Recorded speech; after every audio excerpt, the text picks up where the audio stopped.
Your supply chain can make or break your business. With Global Trans, you have the advantage of innovative logistics technology, expansive solutions and carrier network, and a partner committed to your success. Global Trans, freight driven by technology.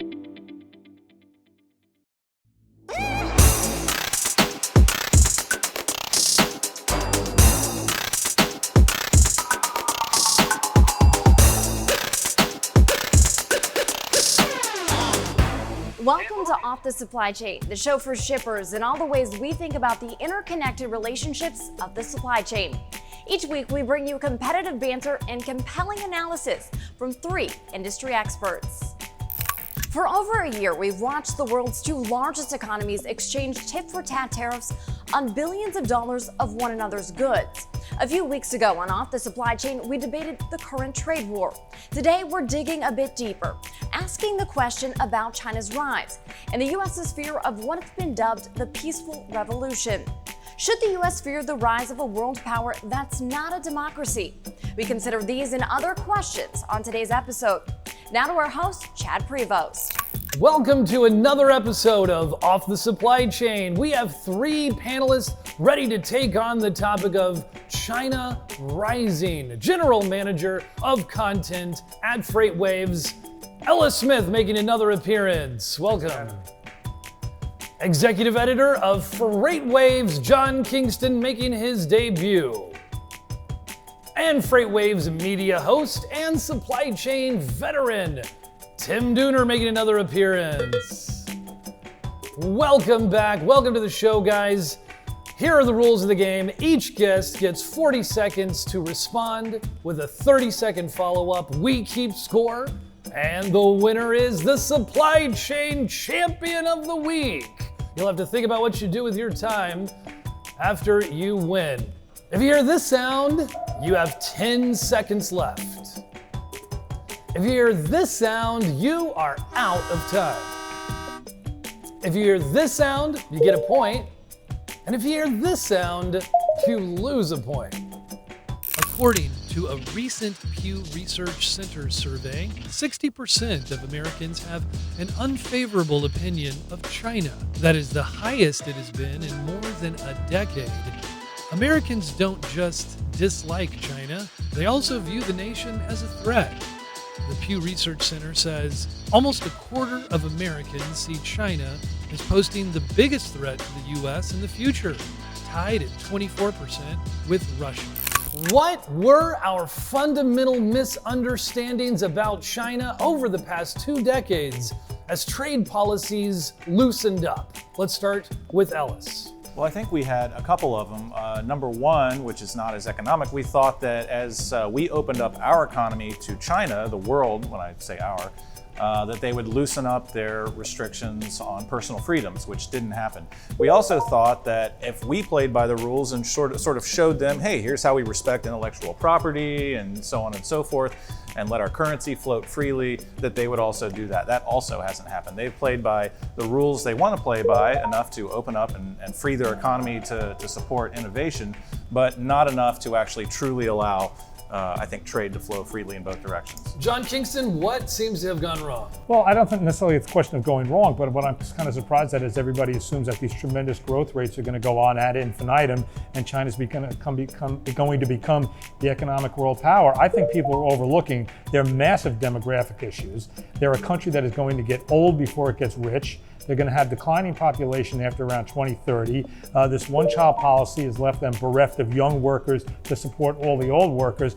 And the U.S. in competition, we've got kind of the same issues, but we've got a much more open policy toward immigration. We've got a better birth rate. And I think that demographics tends to trump all. And I think people are ignoring that in the China story. What's up, Dooner? Is it about demographics or what else is it about? Well, I would say, has there even been a misunderstanding? The echoes of the Cold War have reverberated through American society, especially amongst older Americans. But there's a great economic advantage of using someone from China because we like cheap goods in this country. So I don't think there's necessarily a misunderstanding so much as maybe we thought we'd meet a little bit more in the middle on trade policy. Okay, well, so even if China, loosens up a little bit with what it's doing, Why should we resist and fear their rise? Yeah, I think a little bit, because we are seeing them purchase up real estate. I mean, it's hitting very, very close to home for Americans. You're seeing their investments in propaganda in American media. How many Hollywood films have you seen now that have a scene based in China just to bring financing in there? And that's how propaganda is spread. So I think that there is definite fear, and there's always a fear when people are going to lose jobs and jobs are at stake. What do you think, Kingston? I think there are two issues here. I think one of them is the question of China as a supplier of just basic products and a competition on that. The other is the intellectual property issue. And that's different because in one case, they're low-cost producers. They produce basically good goods. You've got the supply line all set. And the other one, they're kind of thieves.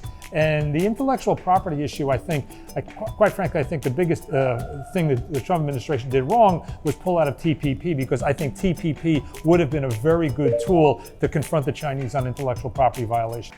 Okay, what do you think? Why should we be fearing this rise, Ellis? No, not necessarily. I mean, on the one hand, it's been a good thing for the American consumer, right? It's given us more money to spend on other things because our toilet paper doesn't cost as much. On the other hand, look at Hong Kong. They don't seem too excited about coming under the authoritarian rule of China, to the point that you've got not just young people with nothing to lose, but teachers and professors and middle-class people protesting in the streets saying, we don't want any more Chinese influence. I think that tells you a lot about what it's like to live in China. Okay, fantastic first round. And after the very first round, we have Ellis with 4, Kingston with 7, and Dooner with 4. I asked Matt Waller, the dean of the Sam M. Walton Business School at the University of Arkansas, who he thought could potentially be the next China. Waller was previously the director of the University of Arkansas's Executive MBA China program, so he knows a thing or two about the Asian nation. Here's his response. India would be who I would say has the most potential. I mean, India is huge, and India has a tremendous intellectual capital, human capital. They have lots of engineers, lots of scientists, lots of mathematicians, lots of data scientists. They speak English. So I think they've got the most potential. I just think their government policies are probably holding them back. I still think they have the highest probability. I think they could surpass China, and from an economic perspective, if their government adopted different policies. Waller went on to say, much like China's boom, if India blossomed like China, costs around the world would decrease, and jobs and innovation would increase. In India, poverty would decrease, and the overall health and well-being of the country would increase too. So do you agree with Waller? If someone was to take the economic place of China, do you think it would be India? John Kingston, what do you think? Well, sadly, I think I agree with Dean Waller. Sadly, in the sense that China, maybe because I'm a little older than everybody else up here, but I've been hearing about India as the next great economy for a long time. The joke is India will be the next great economy, and it always will be. Their governance is terrible. It's true. When Indians emigrate to other parts of the world, they all do great economically. They're very successful every place they go. The only place they're really not successful is in India.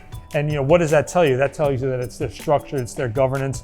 You look at the Kashmir problem now, and the governance isn't getting any better. So I think he's right, and that's kind of discouraging because it's actually not optimistic for India. What do you think, Dooner? Well, I mean, you can see here clearly John Kingston and Waller are picking the low-hanging fruit of India. I've dealt with a lot of imports to the United States from India, and a big problem with them is their infrastructure there. They still have a lot of port coverage there and a lot of factories there that are still covered with tarps.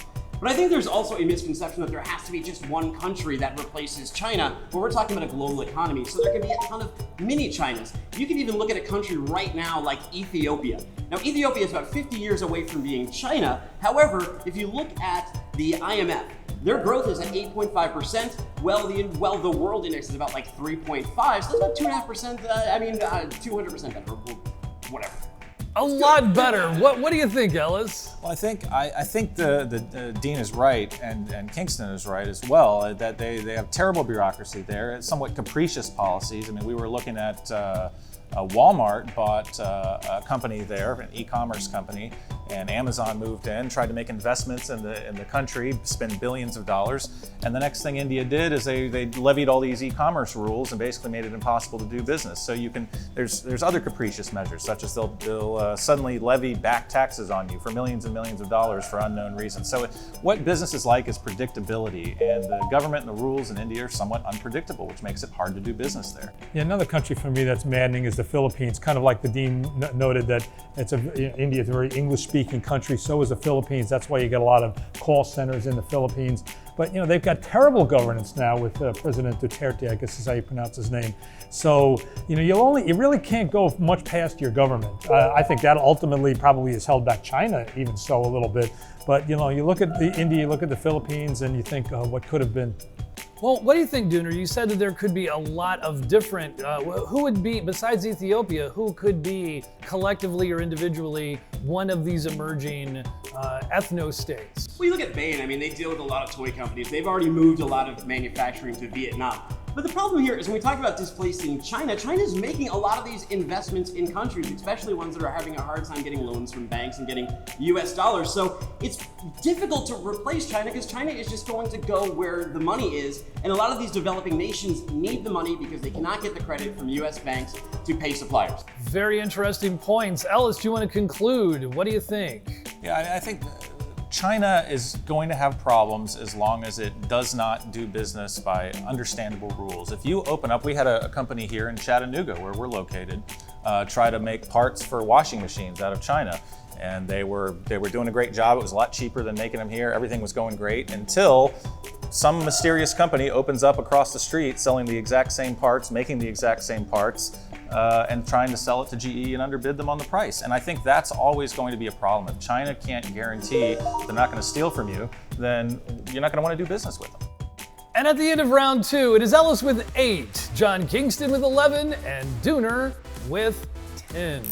In August, Australia's Prime Minister urged nations in Asia to stand up for their, quote, independence and sovereignty, with tensions high in the disputed South China Sea, where Beijing is under fire for increasingly bullish behavior. Scott Morrison's comments came after the U.S. slammed China for its escalation in the waterway, a key global shipping route where Beijing is accused of deploying warships, arming outposts, and ramming fishing vessels. What should the U.S.'s response be? Should we be fortifying our Australian ally? Let's begin with Dooner. The United States is going to protect its interests when it has to, but things have to get pretty difficult. We just had the issue in Saudi Arabia where there was a supposed drone attack on there. And whether that's disputed or not, before the U.S. gets involved, there really has to be some hurt and some turmoil happening. And right now, there's not enough for Australia to step up our interests. But I do think that we should do a better job of protecting our allies and show them that we are there and we do have the force to protect their own interests. What do you think, JK? I think Australia is one of America's greatest allies. It's been beside the U.S. in essentially every conflict that the U.S. has gotten involved in, whether it was one that was popular with the American people or not. We'll put that aside. Australia has been there all the time. I think what's been going on in the South China Sea is not new. I know there's a dispute over an area called the Spratly Islands because it might have oil and gas. China makes claim to it. It's ridiculous. The Spratly Islands are nowhere near China. I think this is one of those areas where if you're going to have a navy and you're going to project your power out around the world, this is the kind of place you do it at. Yeah, okay, interesting. Ellis, what do you think? Well, I think it gets back to economics. as long as we're enabling China to basically have all this free cash flow to build ships and to build military bases, which they are doing, whether they deny it or not, I think you're going to continue to see them not just project military power, but to what Dooner said earlier, they're going to keep rolling out these arduous loans, these terrible loans with horrible terms to other third world countries, trying to spread their influence to ports, to manufacturing, to all these other areas, and continue to grow their influence. So you've got soft power in terms of the Belt and Road Initiative, and you have hard power in terms of building military bases where they ought not to. And so I think it's both a military concern and an economic concern. Okay, well, when do we determine that China has crossed the line and we are going to make some kind of an act? Well, right now it's a game of brinksmanship. So you've got U.S. conducting freedom of navigation exercises with their boats, sailing through places China says they can't, flying our planes over places that China claims is its own. And you can watch on CNN, they radio, they say, American aircraft, unidentified aircraft, identify yourself, you need to leave immediately. And so you have this brinksmanship going on every day. I think we're just a few steps away from an errant missile being fired and creating a conflict at some point. John, what do you think? Is it going to take a smoking gun to exercise our muscles? Well, I think Ellis is right in that fact that we've already put some military forces in there.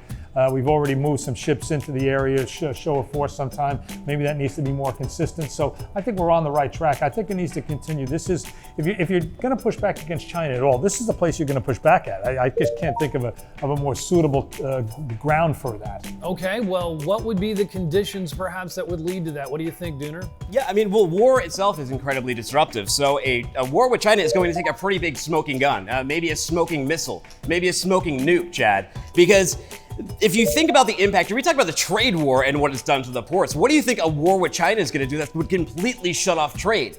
So we're talking about a massive, massive attack that's going to have to occur there for something like that to happen. And now is time for our lightning round. Big deal, little deal. What's the deal with you? Tensions in China's relationship with the U.S. haven't been limited to trade. Recently, the U.S. State Department's decision to approve the sale of a $52 billion package of arms to Taiwan sparked a strong rebuke from Beijing. Big deal or little deal? Why or why not, Ellis Smith? I think it's a big deal. I mean, Duna referenced the Cold War earlier, and if you look at the U.S. strategy, it's one of containment in many ways. If we, whether we support Taiwan overtly or indirectly, I think as long as that is there, then China has that to worry about. What do you think, John Kingston? Containment or something else? Little deal, because the United States, even after it broke with Taipei and recognized Beijing as the legitimate country of China, continued to support Taipei and Taiwan militarily. I don't view this as any different. I view this as a little deal. Big deal or little deal, Dooner? It's a little deal. The U.S. makes questionable arms deals all the time that are unpopular. We signed the biggest deal in U.S. history with Saudi Arabia just a couple of years ago, and you see what would happen there in the public opinion on them. China's well aware of the policy there, and this is not only is it a little deal, it's a little arms deal. Very nice. All right, second question of our lightning round. Recently, Hong Kong media tycoon and outspoken China critic Jimmy Lai visited Washington, where he got a welcome that rankled Beijing. Lai's trip included meetings with National Security Advisor at the time, John Bolton, Vice President Mike Pence, and Secretary of State Mike Pompeo. The sort of hospitality usually reserved for the most senior dignitaries. Big deal or little deal? Why or why not? John Kingston. I think it's a big deal in the sense that the U.S. does have a history sometimes of not welcoming dissidents from other countries they're trying to maintain good relations with. I think this, the Hong Kong-China standoff right now is very significant, and this was a sign that the U.S. is at least kind of leaning toward the people in the street. The people in the street. That's it, right? Dude, I have no more time. It's a little deal, as Clubber Lang said in Rocky 3, politics, man. And right now, the U.S. is trying to sway opinion against China, so they're bringing in a dissident and they're propping him up. It's the name of the game. Ellis Smith, what do you think? I'm going to stick with big deal. I mean, just as there's just the containment strategy that I referenced earlier, just as you're supporting Taiwan, you're supporting Hong Kong, you're supporting South Korea, Japan, and I think anybody that can help contain China, I think the U.S. right now is throwing its weight behind. Final question. There are signs that a boom in venture capital investing in China may be coming to an end. New research is showing us that the amount of money invested in the second quarter fell 77% from a year earlier to $9.4 billion. While the number of deals halved, some companies are still raising money. Big deal or little deal? Why or why not? Let's begin with Dooner. Yeah, it's a big deal. It's a huge deal because it's hitting on our shores. If you look at the Economic Outlook Index, CEOs are concerned. That is down 10 points in the third quarter. It is 3 points below average. So the money is drying up there, and and look how much of our economy right now is propped up by capital and people putting investments into these companies. What do you think, Ellis? I think it's a big deal, but it's really a continuation of what we've seen as their economy's maturing. They're moving out of this fast growth phase, and their population is maturing as well. So I think that investors are going to look for opportunities elsewhere. John? I think it's a big deal, but for different reasons. I don't necessarily see it as a sign of an economic slowdown. I see it as a sign that the Chinese efforts to build its own VC industry are failing. The US VC industry is an enormous benefit for this country, but the Chinese don't have pension pools. They don't have college endowments to invest. So I think this is a very big sign. Boy, that was fun. What an exciting and educational round that was for us. I like to call it edutainment. These guys kept me on my toes. Ellis Smith bringing it in with 16, John Kingston with 18, and Tim Dooner with 21. Cracking the code of 20. Very nice job. What are you going to do with your trophy, your champion of the week status? I'm going to come back and defend it. Congrats to Dooner, and thanks to all of our panelists. Thanks for tuning in. Global Trans offers a full suite of solutions around logistics, supply chain, and transportation. Technology is what we do. Global Trans is bringing the trucking industry into the 21st century. From a small family-run business to now almost $1 billion company. We did that all together as a team, and we're bringing the people, processes, and software together. When I joined the company 3 years ago, I was attracted to the high growth and fast-paced environment, but I'm proud to say that we still have that nimble entrepreneurial spirit. As a leader in logistics technology, our platform allows us to serve any market, any mode, at any time. We're at the forefront of the logistics market. Our teams will always find a way to adapt to the best possible solution to service our customers. Our team is here for our customers, literally 24/7 by 365, because we need to be, and we'll get it done anytime, anywhere. We have a very competitive team, and that's what we really enjoy doing. Our mantra is simple: we are the future of freight.